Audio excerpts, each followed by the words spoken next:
আজকে এটা হয়েছে, কাল সেটা হয়েছে, হুট করে এই সমস্যার সমাধান হবে না রে বেটা। ওটা কি উকিল টানছে না ওরা টানছে?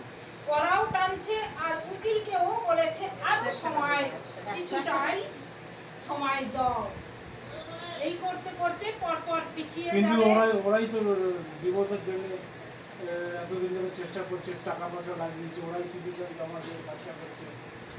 যাই করুন না কেন, মহ পড়ে কখন করছে, কিন্তু এখন ডিভোর্সটা দিতে গেলে অত সহজা নয় রে বেটা। মানুষদের যে ইচ্ছা নেই, দুবার তো ইচ্ছাই নেই। কার ইচ্ছা নেই, বইয়ের না ছোট ছোট। ওকে তো চাপে ফেললেই ডিভোর্সটা দেওয়ানো হচ্ছে। ওর বউ মুখে অনেক কথা বলে, কিন্তু ডিভোর্স দিবার সময় এখন পা কিছু টানছে বেটা। সারা জীবন কি হবে আমারই তো। ভবিষ্যৎ তো নিজের আছে, চিন্তাধারা করছে। দ্বিতীয়ত টেনশন করে, খুব টেনশন করছে যে কি করব, কোন দিকে সামনে হাঁটবো না পিছু হাঁটবো। পিছু তো চলে গেছে তো। পিছু তো গেছে, তাও এখনো অনেক চিন্তায় রয়েছে। দ্বিতীয়ত বাবা মা চাপে ডিভোর্স কি হবে কি হবে না? এখনো সমস্যা রয়েছে, সেই সমস্যার সমাধান হবে। মাথা ঠিক কাজ করলে তোকে ডিভোর্স দেবে, নচিত তোকে এরকম কিছু টানবে। পুজোর আগে কি হবে নাকি এরকমই যেতে পারে? দুর্গা পুজোর আগে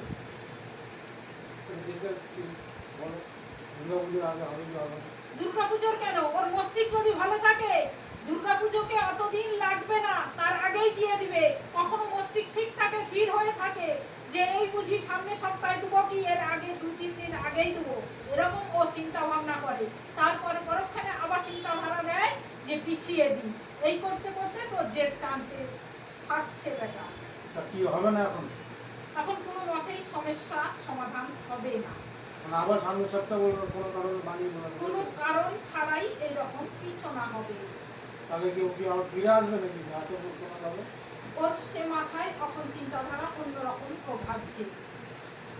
এতগুলো দিন মধ্যখানে কেটে গেছে, চিন্তাধারা অন্যরকম রয়েছে। যেহেতু অন্যরকম ও রয়েছে একা থেকে, এবং পরিবেশ অনেকটা চেঞ্জও হয়েছে, ভাবনা চিন্তা করে উঠতে পারছে না পরবর্তীকালে কি ডিসিশন নেবে ও।